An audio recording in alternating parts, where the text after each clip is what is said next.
11वां अध्याय। इस अध्याय में अर्जुन कृष्ण का दिव्य रूप देखना चाहता है। श्री भगवान पार्थ को दिव्य दृष्टि देकर उसको अपना दिव्य रूप दिखाते हैं। उस दिव्य विराट रूप का वर्णन किया गया है। अर्जुन का भगवान से निवेदन और भगवान की स्तुति के श्लोक, न्यायाधीश भगवान का विकराल रूप, भगवान की अर्जुन पर कृपा का आश्वासन, ये सब इस अध्याय में है। अध्याय। अर्जुन केशव से विनती करता है, हे केशव, तूने जो मुझ पर कृपा करके आत्मा के संबंध में मुझे जो यह परम रहस्य बताया है, उससे मेरा मोह समाप्त हो गया है। मैंने तुझसे वस्तुओं के विनाश और जन्म के बारे में और साथ ही तेरे कभी भी नष्ट न होने वाले गौरव के बारे में विस्तार से सब कुछ सुना है, जिसे मैं पूरा सत्य मानता हूँ और जिसे सुनकर मैं तुम्हारा दिव्य ईश्वरीय रूप देखना चाहता हूँ। यदि तू समझता है कि मुझे वह रूप दिखाई दे सकता है, तो हे भगवान, तू मुझे वह अपना कभी भी नष्ट न होने वाला दिव्य रूप दिखा। अर्जुन की इस विनती पर श्री भगवान उस पर कृपा करते हैं और कहते हैं, लो पार्थ, तू मेरे सैकड़ों हजारों नाना प्रकार के तथा अलग-अलग रंगों और अलग-अलग आकारों वाले दिव्य रूप को देख। तू आदित्यों को, वसुओं को, रुद्रों को, दोनों अश्विन कुमारों को, मरुतों और देवताओं के विभिन्न और अलग-अलग रूपों को देख, और भी मेरे आश्चर्य भरे रूपों को देख, जिन्हें तूने पहले कभी नहीं देखा। आज तू यहाँ सारे जगत को, इस सारी सृष्टि को, सब चराचरों को और इसके अलावा जो कुछ तू देखना चाहता है, उस सब को तू मेरे शरीर में एक ही जगह इकट्ठा हुआ देख। लेकिन तू मुझे अपनी इन मानवीय आंखों से नहीं देख पाएगा। मैं तुझे दिव्य दृष्टि देता हूँ। तू मेरे दिव्य रूप और ऐश्वर्य को देख। यह कहकर महान योगेश्वर हरि ने अर्जुन को दिव्य दृष्टि दी और उसके सामने अपना सबसे श्रेष्ठ और दिव्य विराट रूप प्रकट किया। वह रूप अनेक मुखों और नेत्रों वाला था। उसमें अनेक आश्चर्यजनक दृश्य थे। उसने अनेक दिव्य आभूषण, वस्त्र और मालाएं पहनी हुई थी। उसने अनेक दिव्य शस्त्र उठाए हुए थे, दिव्य गंध और लेप लगाए हुए थे। वह रूप सभी आश्चर्यों से भरा हुआ था। वह दिव्य, तेज वाला, अनंत और सर्वव्यापी था। यदि आकाश में हजारों सूर्य एक साथ चमक और दमक उठें, तो भी वो उस दिव्य विश्व रूप परमात्मा के महान तेज के बराबर शायद ही हो सके।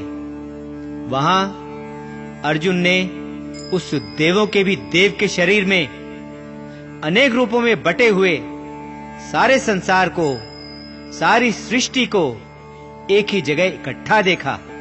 तब अर्जुन आश्चर्यचकित हो गया। उसके रोंगटे खड़े हो गए। उसने सर झुकाकर, हाथ जोड़कर भगवान को प्रणाम किया और कहा, हे भगवान, मैं तुम्हारे शरीर में सभी देवताओं को और अलग-अलग प्रकार के प्राणियों के समूहों को देख रहा हूँ। मैं कमल के आसन पर बैठे विधाता ब्रह्मा, भगवान शिव तथा सभी ऋषियों और दिव्य सर्पों को देख रहा हूँ। मैं तुझे सब ओर अनंत रूपों में देख रहा हूँ। तेरी अनेक भुजाएं, पेट, मुख और नेत्र हैं, जो सभी ओर फैले हुए हैं, जिनका मुझे ना तो आदि, न मध्य और ना ही अंत दिखाई देता है। मैं तुझे मुकुट, चक्र और गदा धारण किए हुए, सभी ओर दमकते हुए प्रकाश के तेज समूह के रूप में देख रहा हूँ, जिसे देख पाना भी बहुत कठिन है। जो सब ओर से धधकती हुई आग और सूर्य के समान चकाचौंध करने वाला है। तू अनश्वर भगवान है, जिसका ज्ञान प्राप्त किया जाना चाहिए। तू इस संसार का पूर्ण आधार है। तू शाश्वत धर्म का अमर रक्षक है। मैं जान गया हूं कि तू ही सनातन पुरुष है। मैं देख रहा हूं कि तेरा न तो कोई आदि है, न मध्य है, और न ही तेरा कोई अंत ही है। तेरा सामर्थ्य अनंत है। तेरी अनगिनत भुजाएं हैं। सूर्य और चंद्रमा तेरे नेत्र है। तेरा मुख धधकती हुई आग की तरह है, और तू अपने तेज से सारे संसार को तपा रहा है। आकाश और पृथ्वी के बीच का यह सारा स्थान और ये सारी दिशाएं तुझ अकेले से ही भरी हुई हैं। तुझ अकेले से ही व्याप्त हैं। जब तेरा ये आश्चर्यजनक भयानक रूप दिखाई देता है तो तीनों लोग कांप उठते हैं। उधर वे देवताओं के समूह तेरे अंदर प्रवेश कर रहे हैं, और उनमें से भी कुछ डरे हुए हाथ जोड़कर तेरी स्तुति कर रहे हैं। मैं ऋषियों और सिद्धों के समूह कल्याण हो कहकर अत्यंत प्रशंसा से भरे मंत्रों से तेरी स्तुति कर रहे हैं। रुद्रगण, आदित्यगण, वसुगण, साध्यगण, विश्वदेवगण और अश्विनी कुमार, मरुत और पितृगण तथा गंधर्वों, यक्षों, असुरों और सिद्धों के समूह सब तेरी ओर देख रहे हैं और देखकर चकित हो रहे हैं।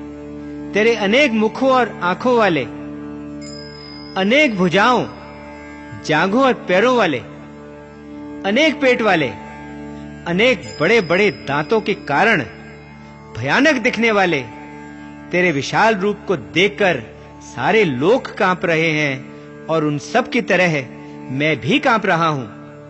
तेरे इस आकाश को छूने वाले, अनेक रंगों में दमकते हुए, खूब चौड़ा मुंह खोले हुए और बड़ी-बड़ी चमकती आंखों वाले इस रूप को देखकर मेरा अंतःकरण भय से कांप रहा है, और मुझे ना तो धीरज बंध रहा है और ना ही मुझे शांति मिल रही है। मैं जब विकराल दांतों वाले, डरावने और काल की तरह सब कुछ निगल जाने वाली लपटें उगलते हुए तेरे मुखों को देखता हूं, तो मुझे दिशाएं तक सूझनी और दिखनी बंद हो जाती हैं, और मैं किसी भी प्रकार संतुलन नहीं रख पा रहा हूं। देवताओं के स्वामी और संसार के आधार, मुझ पर दया कर।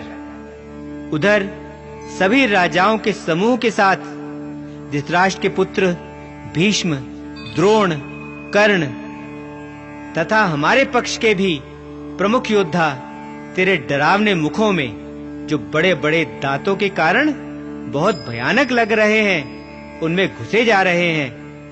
जैसे नदियों की अनेक तेज धाराएं समुद्र की ओर दौड़ती चली जाती हैं और उसमें प्रवेश करती हैं, वैसे ही इस पृथ्वी लोक के वीर योद्धा तेरे लपटे उगलते हुए मुखों में घुसे जा रहे हैं।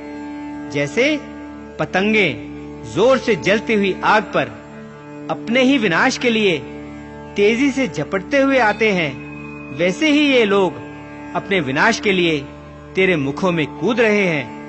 हे विष्णु, अपने जलते हुए मुखों से सब ओर के लोगों को निगलता हुआ तो उन्हें चाट रहा है। तेरी आग से भरी किरणें इस सारे संसार को अपने भयंकर तेज से झुलसा रही हैं। देवताओं में श्रेष्ठ, मुझे बता कि इतने भयानक रूप वाला तू कौन है? तुझे प्रणाम है, मुझ पर दया कर।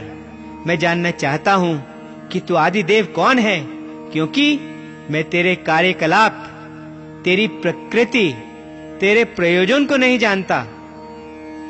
अर्जुन की इस गुहार पर श्री भगवान उससे कहते हैं, पार्थ, मैं समस्त लोगों को विनाश करने वाला काल हूं, जो यहाँ इन लोगों का दमन करने में लगा हुआ हूं।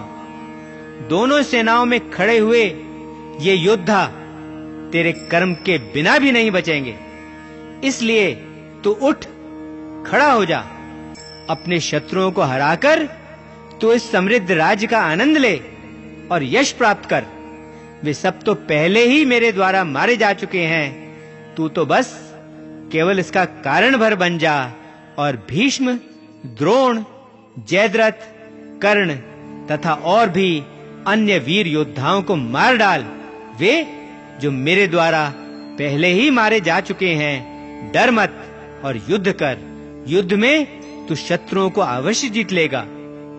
केशव के इन वचनों को सुनकर कांपते हुए अर्जुन ने हाथ जोड़कर कृष्ण को नमस्कार किया और फिर डर से कांपते हुए रूंधी हुई आवाज में कहा, हे केशव, संसार जो तेरे यश के गीत गाने में आनंद अनुभव करता है वह ठीक ही करता है और सारा संसार तेरे ही अनुरूप को प्राप्त हो रहा है। भयभीत राक्षस डरकर सब दिशाओं में भाग रहे हैं और सिद्धों के समूह तुझे आदर से प्रणाम कर रहे हैं। और वे तुझे प्रणाम क्यों न करें, क्योंकि तू तो आदि सृष्टिकर्ता ब्रह्मा से भी महान है। हे संसार के स्वामी, हे अनंत, हे जगत के आधार, हे अविनाशी, तू सत्य भी है, असत्य भी है और उससे भी परे जो है वह तू ही है। क्योंकि तू देवों में सर्वप्रथम है, तू ही इस संसार का परम आश्रय है, तू ही जानने वाला है और तू ही जानने योग्य है और तू ही सर्वश्रेष्ठ लक्ष्य है। तूने ही इस संसार को व्याप्त किया हुआ है। तू वायु है, तू अग्नि है, तू वरुण है, तू यम है, तू चंद्रमा है और तू सबके प्रजापति ब्रह्मा का भी पितामह है। तुझे 1000 बार नमस्कार, तुझे बार-बार नमस्कार, तुझे सामने से नमस्कार, तुझे पीछे से नमस्कार। तू सर्व रूप है, तुझे सब ओर से नमस्कार। तेरी शक्ति की तो कोई सीमा ही नहीं है और तेरा बल अनंत है। तू सब में रमा हुआ है, इसलिए तू सब कुछ है।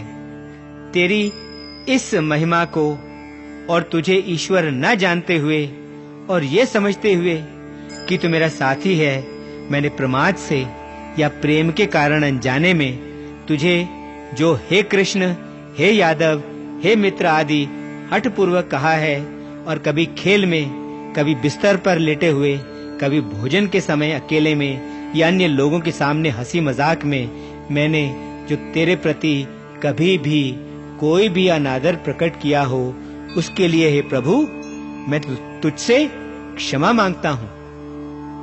तू तो इस सारे चराचर जगत का पिता है। तू इस संसार का पूजनीय और आदरणीय गुरु है। तीनों लोकों में तेरे समान और कोई नहीं है, फिर तुझसे अधिक तो कोई हो ही नहीं सकता। इसलिए मैं अपने शरीर को तेरे सामने साष्टांग झुकाकर और प्रणाम करके मैं तुझ आराधनीय प्रभु को प्रसन्न करना चाहता हूँ। तू मेरे व्यवहार को वैसे ही क्षमा कर जैसे पिता पुत्र के, मित्र मित्र के या प्रेमी अपने प्रियतम के व्यवहार को क्षमा कर उसे सहन करता है। मैंने तुम्हारा वह आश्चर्यमय रूप देखा है जिसे इससे पहले किसी और ने कभी नहीं देखा और जिसे देखकर मुझे आनंद हुआ है, लेकिन मेरा हृदय भय से कांप रहा है। हे प्रभु, मुझ पर प्रसन्न हो और मुझे फिर अपना पहला मानवीय रूप ही दिखा। हे हजारों भुजाओं वाले विराट रूप भगवान, मैं तुझे पहले की तरह मुकुट पहने, गदा और चक्र हाथ में लिए हुए देखना चाहता हूँ। हे भगवान, तू फिर अपना मानवीय रूप ही दिखा। अर्जुन के इस निवेदन पर श्री भगवान उससे कहते हैं, पार्थ, मैंने प्रसन्न होकर अपनी दिव्य शक्ति से तुझे यह परम रूप दिखाया है जो तेज से भरा, विश्वव्यापी, अनंत और आद्य है, जिसे मनुष्य लोक में तेरे सिवाय और तुझसे पहले किसी और ने कभी नहीं देखा। मेरे इस भयानक रूप को देखकर तू घबरा मत, मोहग्रस्त और विचलित भी मत हो। भय को त्याग कर प्रसन्न होकर तू फिर मेरे पहले रूप को देख। वासुदेव ने अर्जुन से ये कहकर फिर अपना पहला स्वरूप दिखाया और अपना सौम्य मानवीय रूप धारण करके अर्जुन को धीरज दिया।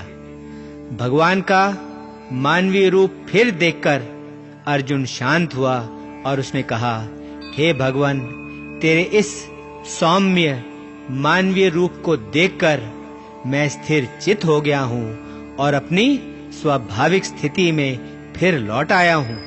तब श्री भगवान ने अर्जुन से कहा, पार्थ, तूने मेरे वह रूप देखा है जिसे देख पाना बहुत कठिन है। देवताओं को भी यह रूप देखने की सदा लालसा लगी रहती है। तूने मुझे अभी जिस रूप में देखा है, उस रूप में मुझे ना तो वेदों के अभ्यास द्वारा, न शास्त्रों के अध्ययन द्वारा, न कर्म कांड की क्रियाओं द्वारा, न दान द्वारा, न कठोर तपस्या द्वारा और न ही यज्ञों द्वारा देखा जा सकता है। इन सभी साधनों से भी मुझे संसार में इस रूप में नहीं देखा जा सकता, लेकिन अनन्य भक्ति द्वारा मुझे इस रूप में जाना जा सकता है, सचमुच देखा जा सकता है और मुझ में प्रवेश भी किया जा सकता है। जो व्यक्ति केवल मेरे लिए ही कर्म करता है, जो मुझे ही अपना लक्ष्य मानता है, जो मेरी ही उपासना करता है, जिसे कोई भी आसक्ति या लगाव नहीं है और जो किसी भी प्राणी के प्रति शत्रुता और द्वेष की भावना नहीं रखता, वह मुझ तक अवश्य पहुंच जाता है। 11वां अध्याय समाप्त। ओम शांति शांति शांति। ओम।